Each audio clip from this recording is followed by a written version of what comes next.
Welcome, Simon. Good morning, gentlemen, and I use that term loosely, gentlemen, but good to see you. Good to see you. You're well. That's not going to turn into an all-in brawl, that 1990 lunch, is it? Well, it's actually 2 years. It's 2 years late because it was actually supposed to happen on the 30th anniversary of the grand final. Of course, we had COVID, so it's 2 years late. But it's a cathartic moment for me, I think, and I'll be finally able to get over it. Finally, 30 years later, just get over it, move on, Simon. How much of that 1990 grand final do you remember, Simon? Because I've wiped it from my memory. Tim, good to hear your voice, mate. My apologies for not answering your calls a couple of weeks ago, but I was busy. All right. We'll get to that in a minute. Look, you don't watch the ones you win. You sort of watch them a couple of times when you get together. But I've never watched the 1990 grand final. I can't bring myself to watch it, and it's just it's one of those moments that I've tried to put it on, and I start to flinch a little bit. I start to waver, and I start to shake a bit. So yes, I've just tried to move on. But this might be the final moment to be able to move on from it with the Good Blake Society. Great little group that try and look after men's health, men's well-being, friendship and business. So it's an interesting combination. So they're putting this together. It is a great cause. Look forward. I mean, yeah, and you know what Terry Denner is like, mate, and Peter Dacos with his great two sons running around at the moment, and of course, Sherry, we can all talk a little bit. So I think you get some good information. You don't say. Well, everyone talks about the 1990 grand final. They talk about the big brawl at quarter time. Where were you when that all unfolded? I was down it was up the other end.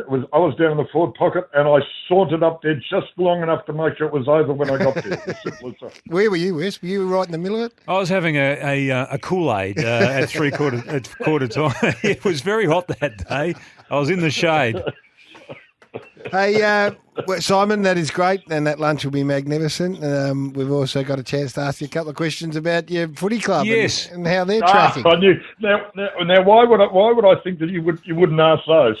Well, had you answered my call at the time, I wouldn't have had to have asked you these questions. Now, have you? Good, mate. No. Why have you stood down from the board? There you go. Well, mate, it's very simple, mate. I stood down we had a big meeting on the Sunday. I stood down on the Monday. Basically over the coach, of course. That's I thought we should keep the coach, and they said no. And I'd been in the minority for a number of decisions over the previous couple of weeks, and I thought, well, I've nearly been here 9 years. The board's taking a different direction. I think it's better for me to be out of the way rather than be a thorn in their side a little bit. I'll let them do their direction they want. I'll move on. I've done my bit, so there we are. So why did you support the retention of Ben Rutten?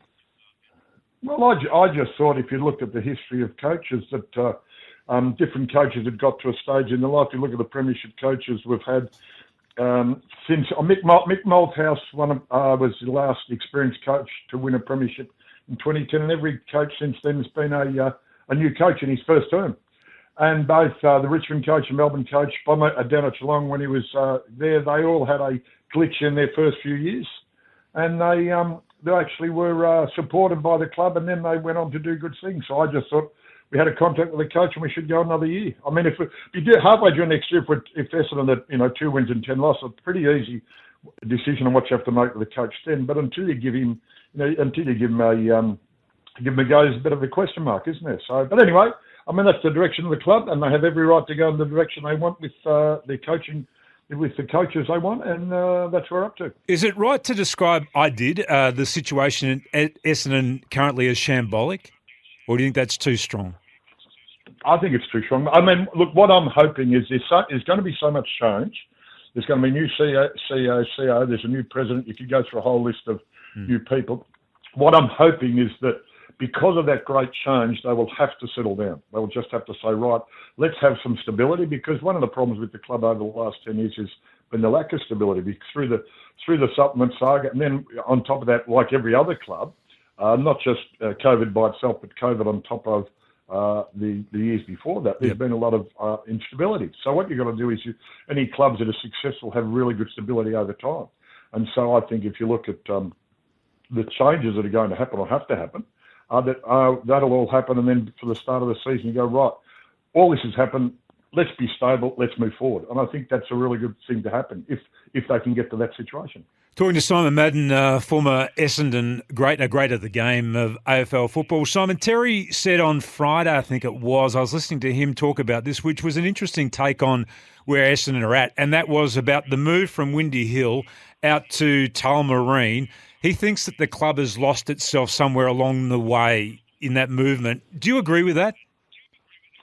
No, I don't necessarily agree with that. I think Ben Rutten's strength, and I think the next coach will understand this too, is I think for both Carlton and Essendon, 16 premierships can be a burden in some people's view. But Ben Rutten was very good at talking about not the premierships, but what was the culture, what were the values of culture there. And I think along the way that maybe that's what we've lost. That there's this big burden of because we have so many premierships, we must get the next one quickly. But ask Melbourne, ask Richmond, ask St Kilda, ask the Bulldogs, ask anybody in modern football how long it takes to get a premiership, and it's not an easy thing to do. And Tim, I think I was a little bit older than you. I was in except for the current period, I was in the longest period between premierships for Essendon. 65 to 84, that was the longest period. It was 12 teams, and you had less rules to govern what you did with your players and your club. Now the Essendon's been in a longer period. There's 18 teams, and the rules are much stricter. And they've gone through this. So that combined with a whole lot of changes, as in change to going up to Tullamarine, but also a whole lot of changes along the way.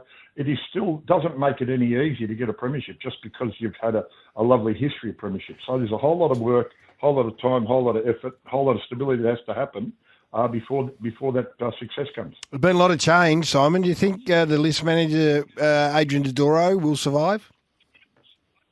I hope he does, but I mean, I'm not close enough to be able to make a decision on that. I think what the club has needed before is to have really good direction from the coach about what type of players. I think Adrian Dodoro is very good at picking talent. He's very, very good at picking talent. But whether being directed enough by the coaches or coaching panel on what that talent is always a question. And I think your coach and your list manager have to work hand in glove, arm in arm, to actually get the right players to fit the position. But if you have a look at the players Adrian's actually selected over a long period, there's been some very, very good players, and a lot of first year players who get nominated for awards or get awards. You see blokes hang around for a long time. So and again, there was a big hit to the Essendon playing list when the 36 players had 12 months off. And then a few players left because of what happened. So there's layer upon layer upon layer of what's happened to the club. And that's what I've always been big on.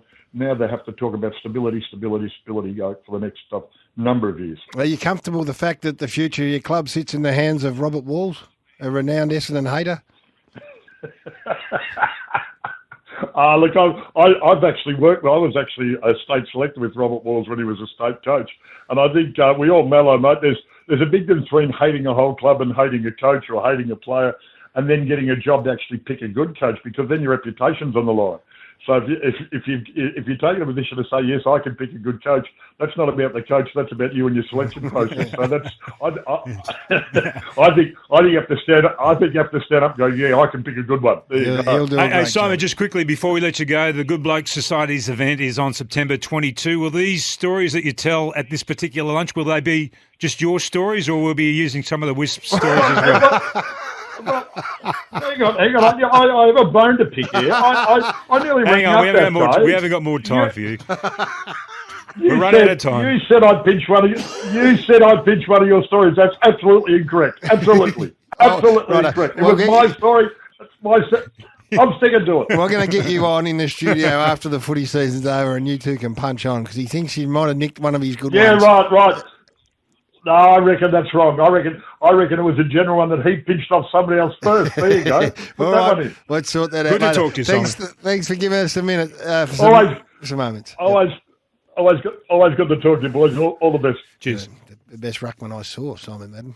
Oh, he was a superstar. An absolute superstar. We'll put the details of the lunch up on our website. People want to know what the details are. Go to our social pages and we'll be there for you. It has to be said, though, he had some very handy players playing at ground level.